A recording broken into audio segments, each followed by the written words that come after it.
please.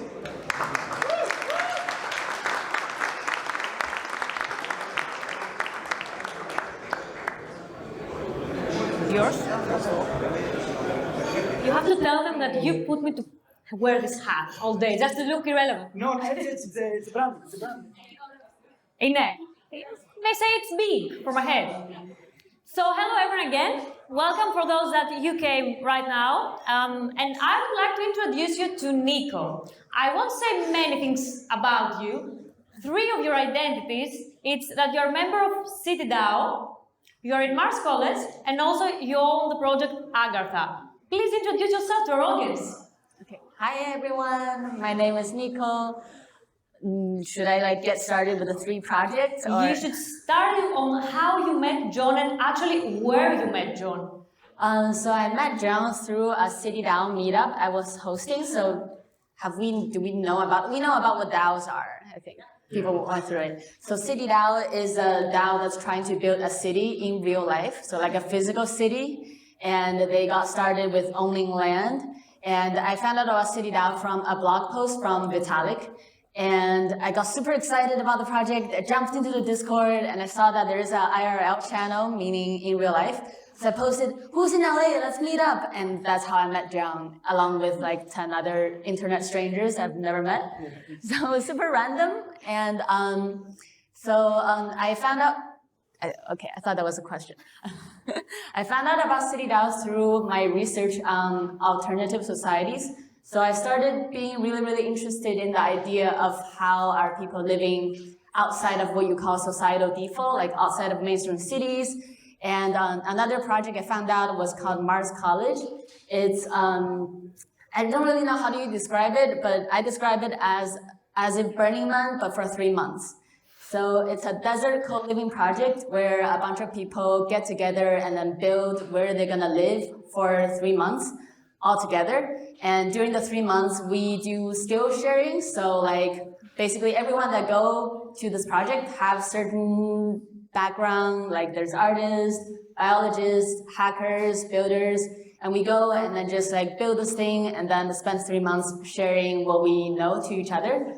So my background is in game development, and I joined Mars College earlier this year and learned how to build very broken temporary houses and some passive solar and a very failed shower and a failed toilet.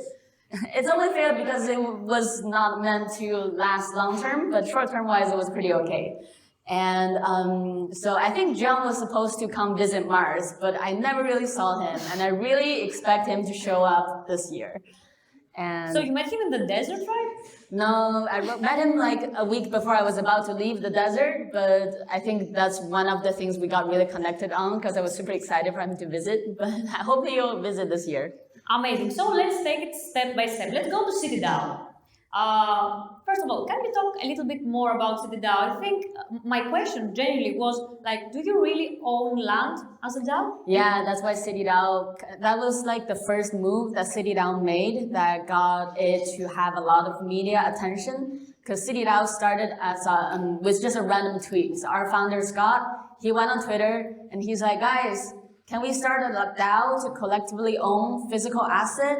And a few people found out about the tweet, and then they just built like a super fast website and narrative, and then they sold a bunch of NFTs, which raised a small amount of funds. I think it was like a few $100,000. And then they just bought a piece of land in Wyoming because Wyoming was the state that allows DAOs to legally be recognized as an LLC at the time. So right after the law was published, City DAO bought the land in Wyoming, and it just became a huge news. People are like, you know, if you go to Wyoming, it's very conservative. It's like the opposite of like San Francisco Tech. So it was a very controversial use at the time, but also caused City DAO to receive a lot of media attention. Vitalik mentioned multiple times that City DAO is one of his favorite, or like one of the most interesting DAOs he knows. And that's also how I found out about City DAO. And it's basically still operating at a very, what I would say, DAO speed. And right now, City DAO has purchased a few different more lands because the one in Wyoming has a lot of building restriction. So now they own enough property and they're trying to figure out how to actually build a city. And because as a natural of DAO, every idea has to go through 100 debates. So that's why City DAO is moving in a democratic speed, I would say, but also doing a lot of really interesting experiments with NFTs and city building and tokenizing assets and real land. So we keep the fact that there are no restrictions, legal restrictions on owning land as a DAO. So if someone from the room wants to become a citizen, I think that there are 3 types. This is the first citizen that was a founder from San Francisco that you mentioned, and then there are 2 other types of citizenship, right? Yeah. So how someone from the room can own land in your DAO? So it doesn't grant direct ownership, but it grants so basically a citizen NFT at City DAO means governance rights towards the DAO. Basically, there's I think 10,000 citizenships in total. So if anyone wants to join, you can either hop into the Discord and just start chatting. All of our Discord is open for public. All the meetings are open for public. So I think the best way to get engaged with the project is just to chat with the people. If you don't want to think about buying right away, but and the City DAO's NFT, which is called Citizen NFT, is more like a governance token that grants you governance right towards City DAO projects.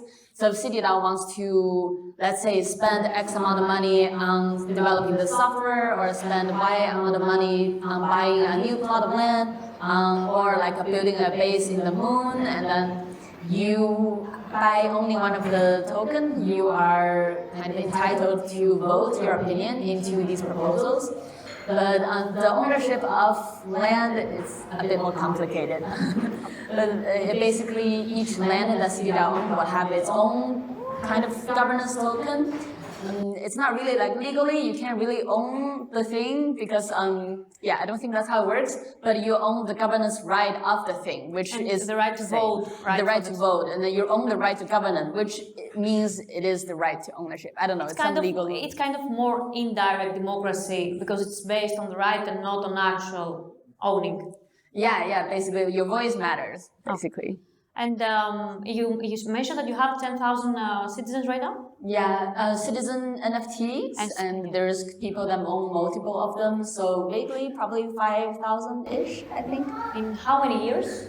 How many years? I think it's only been a bit over a year, so it's super young. It's super young, but 5,000 people and 10,000 NFTs from us, so it is a lot, I think, for an experiment, because if someone Googles City DAO, it says that it's an experiment about decentralized operation on land owning. Yeah, it started off as just an idea and it accidentally just blew up, which is kind of fun and also like a really, I think, unique use case of Web3 technology and then like a really nice How application. did you ended up there?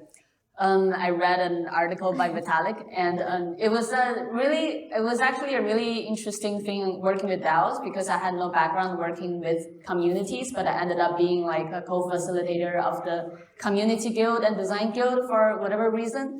But I joined City DAO and I was super excited and I started hosting meetup and then started making designs. I designed a t-shirt for City DAO, and the current community person at the City DAO he was very good at seeing people who are passionate, and he was very good at engaging with people in like the DAO way, where it's not about like, oh, we're running a company and then we have to run throughout this new process to hire new talent, but it's more about like, this person loves our work, let's talk to them.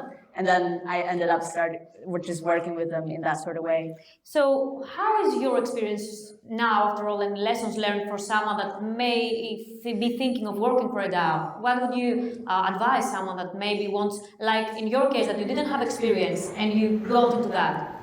I think a lot of DAOs also don't have experience working with DAOs because DAOs is just being early, it's a new thing. It's basically a digital co-op, so if people want to really like dive deep into the governance structure, I think there's a lot of pre-blockchain decentralized governance models that's worth to look at. Actually, I'm working on like an open source course with a bunch of collaborators I met in the different DAOs and talking about like, what is liquid democracy? What does it mean to have analog, autonomous, decentralized organizations, pre-blockchain? And then basically, what DAOs are trying to achieve is the exact same thing, but just with the convenience of blockchain. So, is that Agartha? No. That's part of the project Agartha's working on. So, would you like to talk to us a little bit about your project, Agartha? Yeah, so earlier this year, I was in Mars College, which is this Burning Man desert co-living project. And after that, I decided to go on a really long and tiring road trip around the US and Europe to discover more these, what I would call alternative communities. So communities that have their own like local economic system, communities that grow their own food, source their own water, their own energy, can kind of be sort of independent from participating in the global economic system. And I found out that basically there's a lot of these and they're not all utopian. A lot of them are kind of cultish and a lot of them are also really cool. So Agartha started off as a research project on alternative societies. Basically, how do we live like if we don't want to participate in this what you would call like a capitalist grid? Like what if we want to just like opt out on default society and still be sustainable and live comfortably, not like bashing our clothes on the rock. And so Agartha started off as a research project, and now we are turning it into what I would call a solar punk education DAO. So I don't know, do we know about the word solar punk? Who knows about the word solar punk? Yes, we got two. But we should educate people that they don't know. Yeah, exactly. So cyberpunk is, we know cyberpunk, it's like this futuristic, like kind of dystopian high-tech future, where solarpunk in contrast is an art movement that advocates an equally high-tech future, but also more egalitarian, community-based, and environmentally sustainable. So it's like a lot of solarpunk art is like super high-tech, sci-fi, flying drones, but with like cows and chickens and green stuff and people, like lots of families. So we term these communities that Agartha is researching and promoting solarpunk communities. And right now we like Agartha is basically a collective research DAO on the theme of building solarpunk societies. So like how are these societies built? What's the infrastructure cost? What are existing examples? Like how do you start from scratch? So we have like a Discord of about 100 people. We have core contributors of 10, 20 people sharing resources, putting wiki together. We're putting together a course. And our eventual goal is to build our own solarpunk society. But we're not there yet. I think there's a lot for us to learn before we want to get there. So getting back to Mars College, 3 months in the desert, in Burning Man situations, but also building your project. Speak to us about that, please. It's also, really how rough. someone can join that? Are you accepting, do you have open calls for that? Yeah, you can search for Mars College, and it's application-based, and it operates every year. And the whole preset about this project is it's an art project. It's not for profit, and it's to attend. It's completely free, but you probably have to pay for your own food and your own building material. And yeah, it's completely application based. So they want to find people with a specific type of background working mostly in the intersection of art and technology. So if you do something related to these kind of work, you just apply, and that's how you get it. Do you have an example of what we saw in last Mars College that it was very interesting, new, fresh, different, technology-based with art? I think I've never been to Burning Man, but I've always heard about like how burner culture is, and yeah, not here to advocate if people should party more or less, but I didn't really go for just the partying aspect of things. But I did meet a lot of people that kind of like lives the Burning Man lifestyle. Not what you would think like the Instagram Burning Man just party everyday lifestyle, but the kind of away from default society lifestyle. And there are some really incredibly smart people. Like I didn't see this, but I heard one of the people there that looks like he's not been in like any default society for 5 years. We call them like crusty hippies. But like crazy smart mathematician gets into like Zoom calls with Nobel Prize winner like biologists every week to talk about some crazy math problems. But on the surface, they just like live like a hippie, and then they don't own anything, they don't have houses or cars, but they just live this what you call like very different but such a free lifestyle. And it was just something so different from what I'm used to. And it kind of like proved to me that, oh, like even if you don't own all these material things, you're not like at the super top pyramid of like, I don't know, the capitalist food chain, but you still can be incredibly productive and smart and doing some really amazingly interesting things. And I think that was the most inspiring thing. So you describe it as a co-living with the use of technology, but in the service of high-tech living. Yeah, we call it high-tech, low-cost.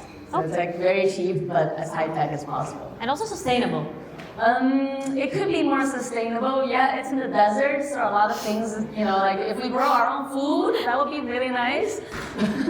We use everything on solar, but we did break the solar a few times, so broken parts is not super sustainable, but we're trying. Also, you mentioned earlier about the rhythms that how slow it goes, democracy in city DAO or in DAOs generally.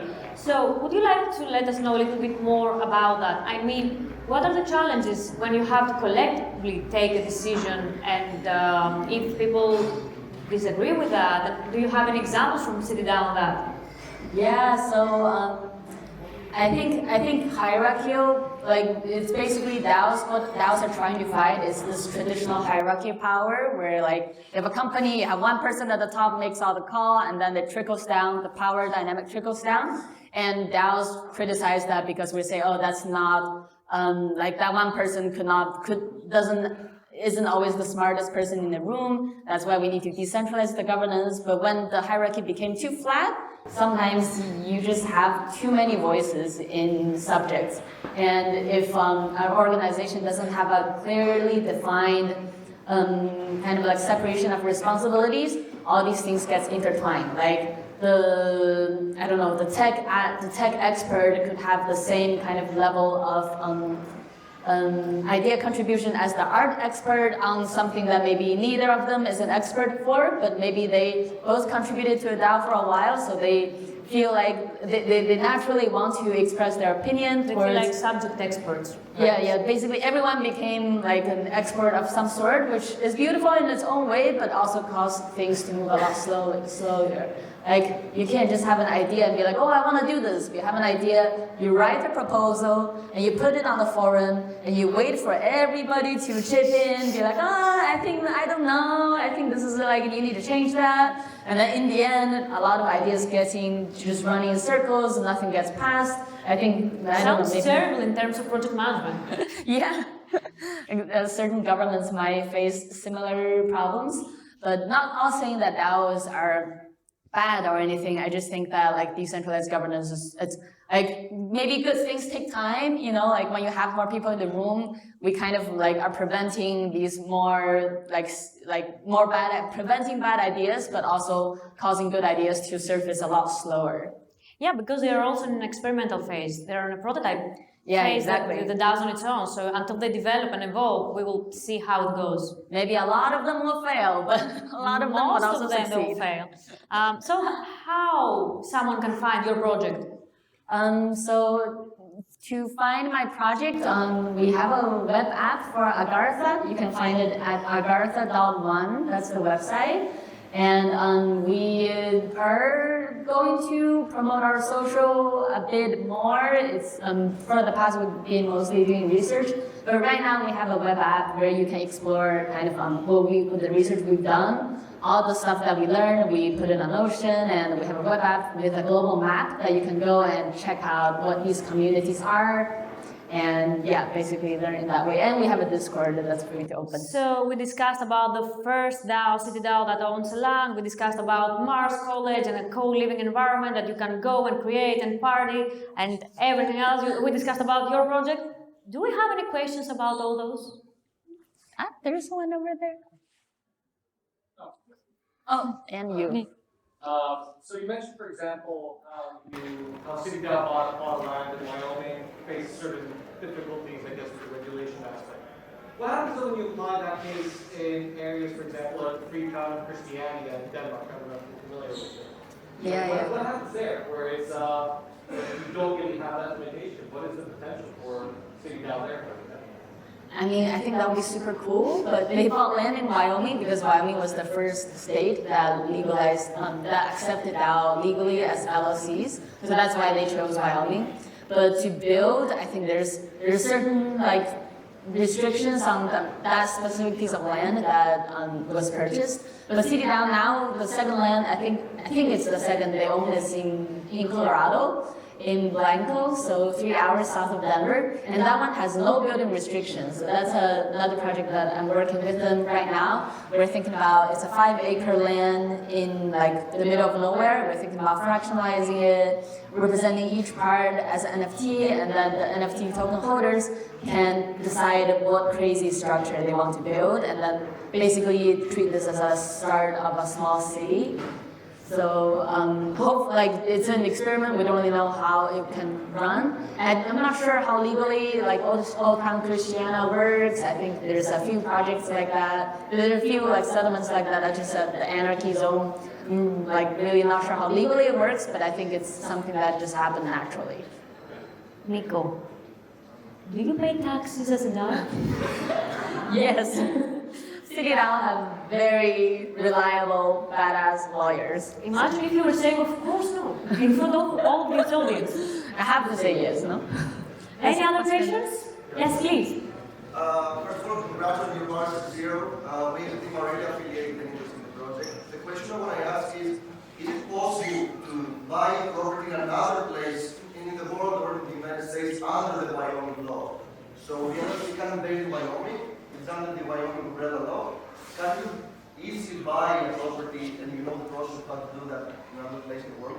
I mean, I'm not a lawyer, so I'm not going to give you a super accurate answer, but theoretically, you can. And all you need to do is just set up different LLCs that own different entities. So maybe you have a different LLC that owns like an international property. And then somehow like create an agreement between these LLCs, between the international LLC and the Wyoming DAO LLC, saying that, oh, the governance token in this DAO LLC can be used to decide what's happening with the international. So like, I'm pretty sure some crazy lawyers can figure this out. Within the States, I think as long as you can trade freely, you can do that. As long as you can trade freely all the tokens. If not, outside of the States, I'm not pretty sure. Yeah, I'm asking because, you know, the Wyoming law states that it's easier as a DAO to operate as a financial entity. So my guess is, and my assumption, not a lawyer, is if it could buy another property in another state more easily than if you do another LLC in another state that buys a property in the same state. Does that make sense? It was chosen exactly because I think as far as I've read that it was chosen exactly because in Wyoming it was removed the restrictions so you could do it. So if it's been removed in other states you can do it. I guess not just by it's broad thinking, and as Nico said, if a lawyer wants to defend that and say, but if nobody is restricting us, I guess that we can do it, but only on a parallel thinking. I don't think that it's really legal. It's in the borderline. Nice. Thank you. Thank you. It's my legal background. Nailed it. Yes? What is this project to you as an individual? Because the way I see it, the way you've described it, it's an art project, it's a community project, it's something to build for everybody in the future. What is it to you? Are you talking about Agartha? Or You. Me? Yes, you're a good speaker. Wait, what exactly is the question? Like, what does the project mean to me?